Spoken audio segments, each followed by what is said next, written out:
Estás escuchando XHCPGU 102.5 FM. Sintonía UTAP.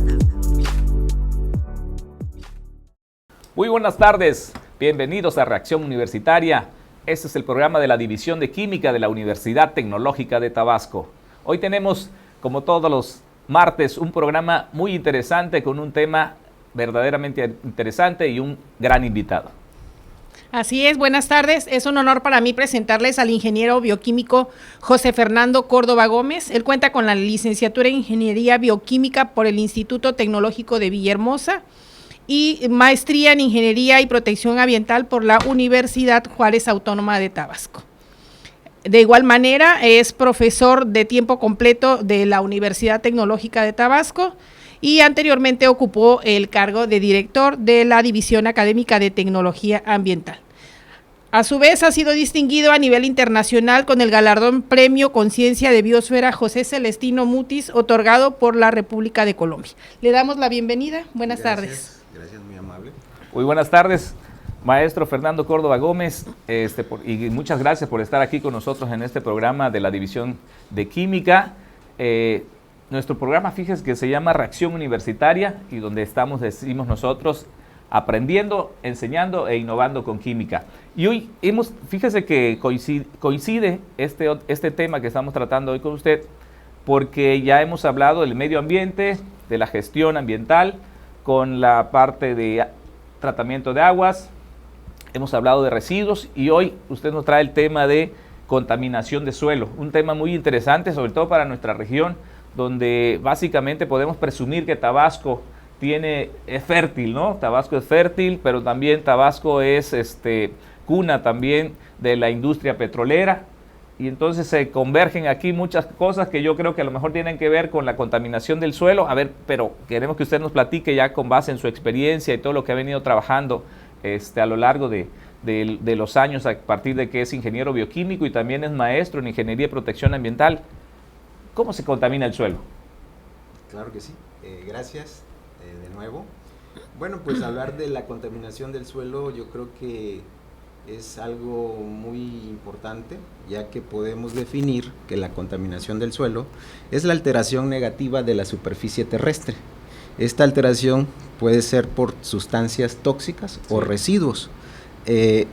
Estos residuos pueden provenir de las actividades humanas como la minería, vamos a poner otro ejemplo como la metalurgia, también podemos decir que de los mismos residuos que generamos en nuestros hogares, en nuestras industrias. Entonces, esos aspectos son los que contaminan nuestro suelo, ¿sí? Ahora bien, podemos empezar diciendo que hay tipos de contaminantes que están presentes en el suelo. En este caso, los metales pesados, que se pueden derivar precisamente de las extracciones mineras, los hidrocarburos, como bien decías, que en el caso de Tabasco nosotros estamos asentados en una zona en donde la producción de hidrocarburos es el básico aquí, ¿no? Como tal. Y por otro lado, los productos agroquímicos. Los productos agroquímicos, estamos hablando de pesticidas, fertilizantes, plaguicidas que se utilizan en el campo. Y como todo, los residuos industriales que se derivan de del sector industrial, y algunos residuos líquidos. Estos son los que de una u otra forma van a contaminar nuestro suelo, ¿sí? Muy bien. Así es, maestro. Y bueno, ahorita que habla en relación a la contaminación del suelo, me hace retomar la mala práctica que tenemos, por ejemplo, cuando utilizamos el aceite de cocina y es derramado a la tierra, al patio.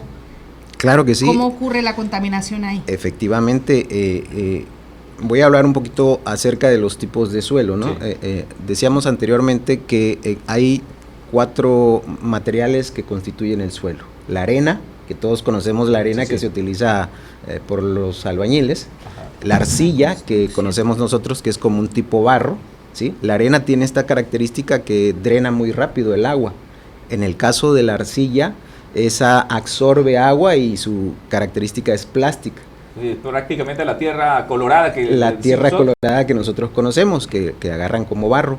Y por último tenemos ahí el limo, que en este caso es una partícula muy fina, como un polvo, como una cenicita, y el suelo franco, que es el que comúnmente utilizamos para la agricultura. ¿Por qué? Porque esa es una mezcla de cada uno de estos que permite que las plantas, en este caso, puedan tener una evolución favorable en la faz de la superficie de la tierra como tal.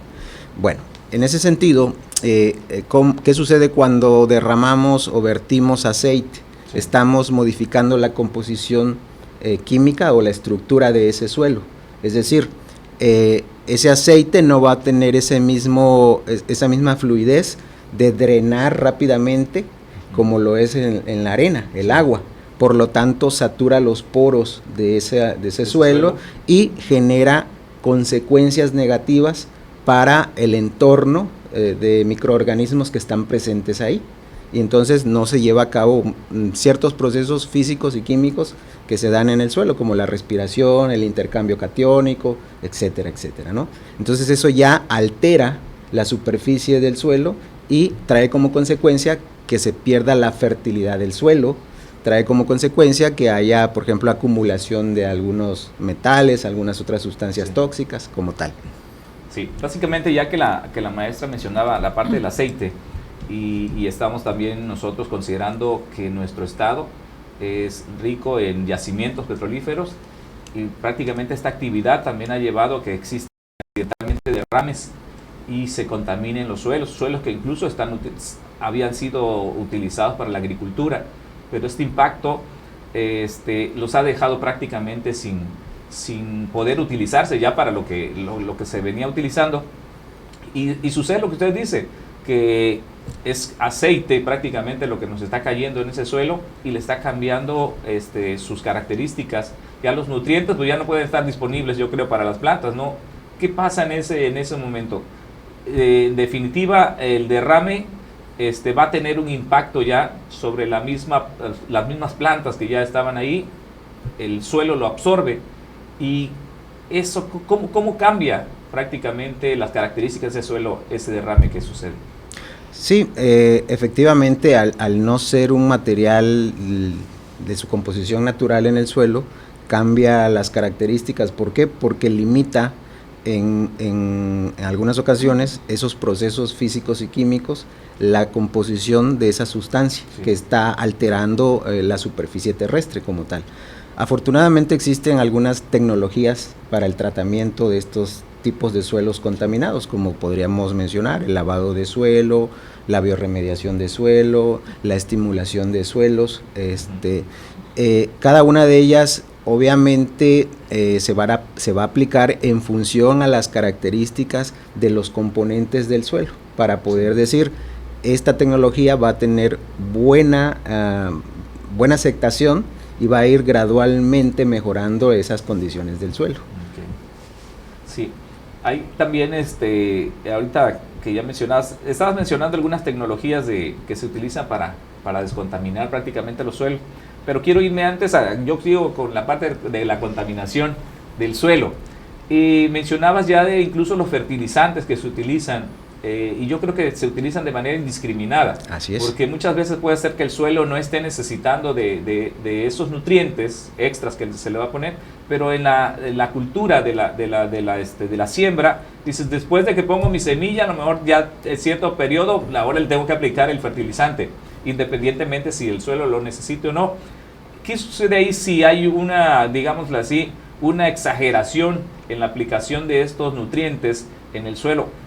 Es impactado el suelo y también muchas veces va a ser impactado el agua, ¿no? Claro que sí, efectivamente, como bien señalas, el hecho de agregar en exceso estos nutrientes al suelo impacta. Por poner un ejemplo, dentro de los fertilizantes que comúnmente se utilizan en el campo están el triple 17, que contiene nitrógeno.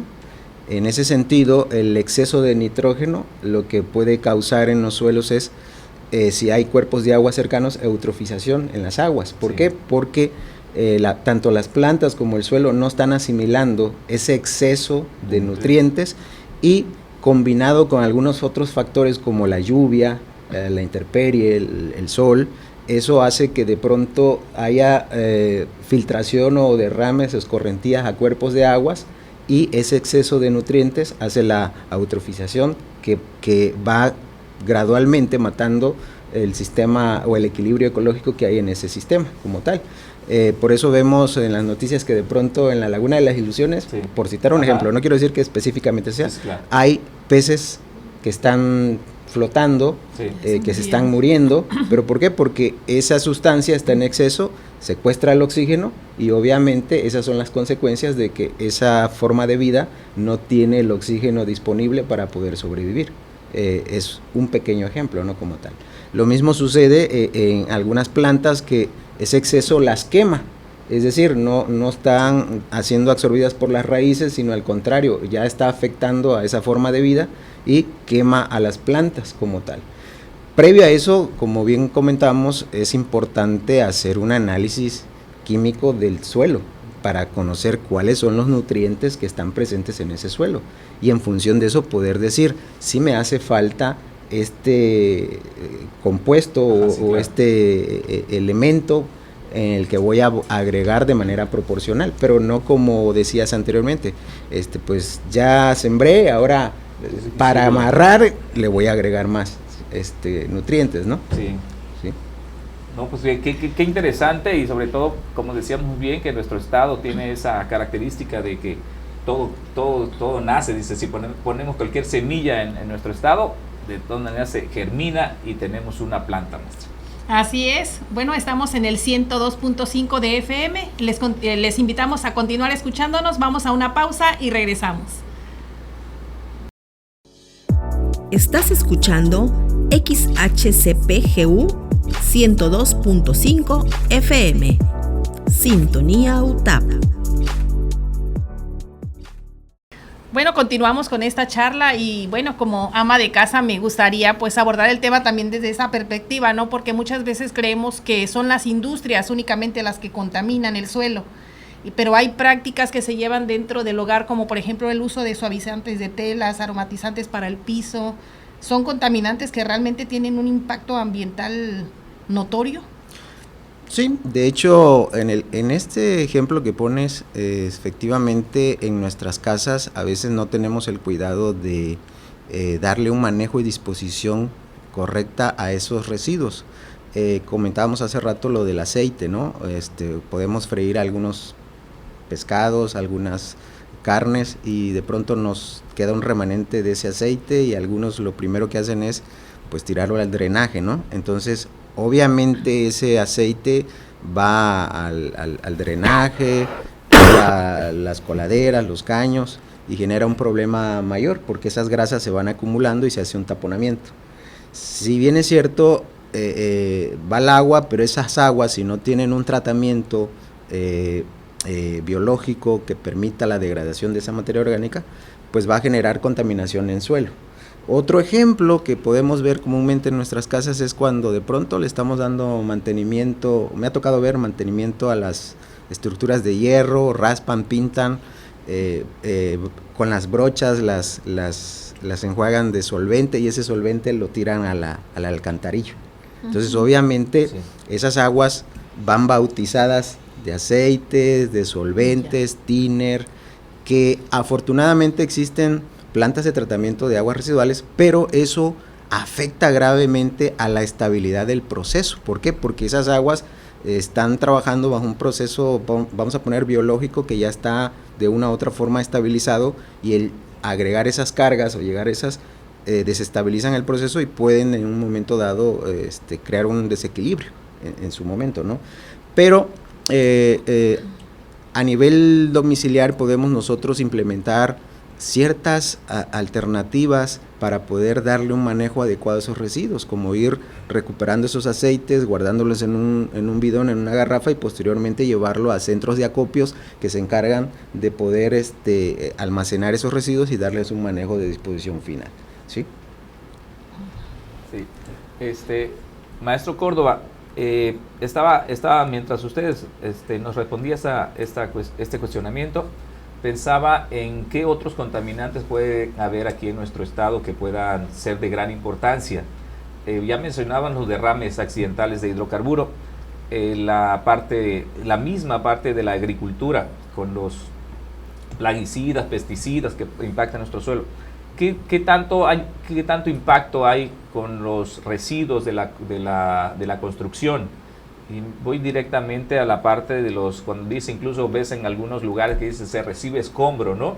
Y todo ese escombro va y se pueden tirar ahí un camión, 2 camiones, lo que quepa ahí. ¿Qué tanto impacta esos residuos de la industria de la construcción a los suelos? Pues como vimos, realmente todas las sustancias tóxicas o residuos impactan en la superficie del suelo, como pudimos ver. Efectivamente es muy común aquí en nuestro territorio mexicano que de pronto, de hecho, para venir aquí a la universidad, ahí antes de la Majagua hay un terreno donde dice se recibe escombro, y hay residuos de la construcción. Exacto. Y hay un cuerpo, bueno, yo creo que es un cuerpo de agua que está seco, y están aprovechando ahorita que no hay agua para poder rellenarlo, claro. y vamos a decir, rellenar ese espacio. Entonces, ¿cómo va a afectar? Pues es una mezcla, ahí van, se convierte en un vertedero a cielo abierto, sí, de residuos de construcción, porque van residuos de plástico, como es el unicel, sí, mangueras de poliductos, sí, cables, sí, eléctricos, escombro, y todo eso de una u otra manera van a pasar años para que pueda la materia orgánica que esté ahí se pueda descomponer en un momento dado.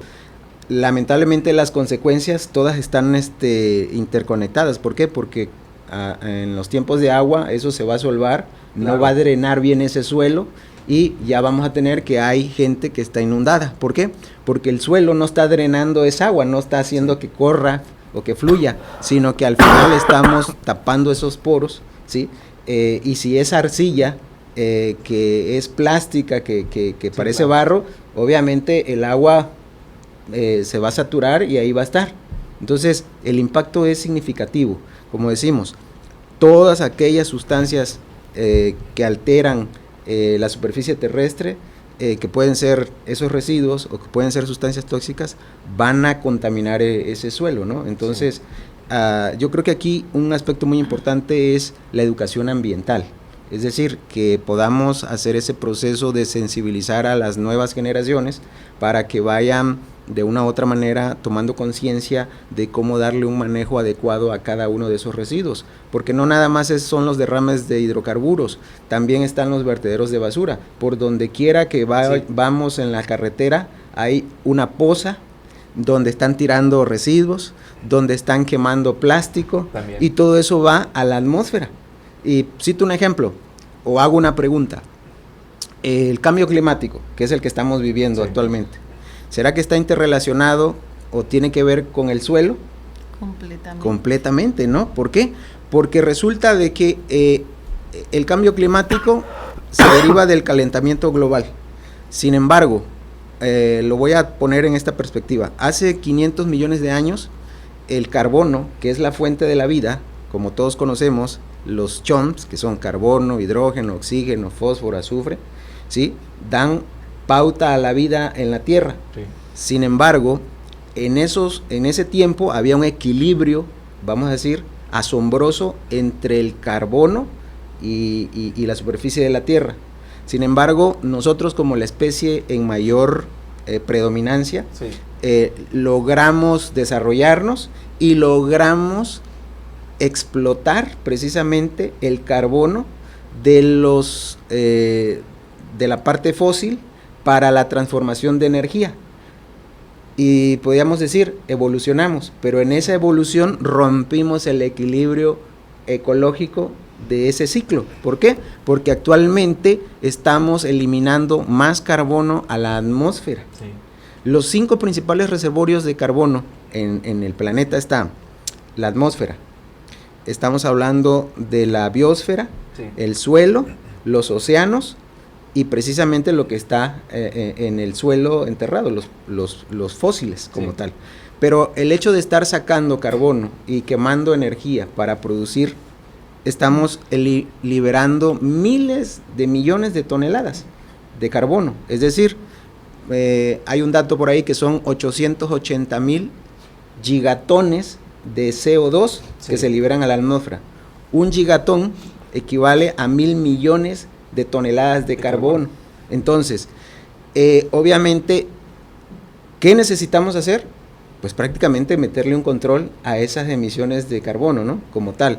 Y la única forma es, ahí están, la única forma es a través de las plantas, con la luz del sol, que se hace la fotosíntesis captura el carbono, libera el oxígeno, y ese carbono se convierte en carbohidratos que van a las raíces de las plantas, y los microorganismos hacen uso de esos carbohidratos para poder regular la vida en el suelo como tal.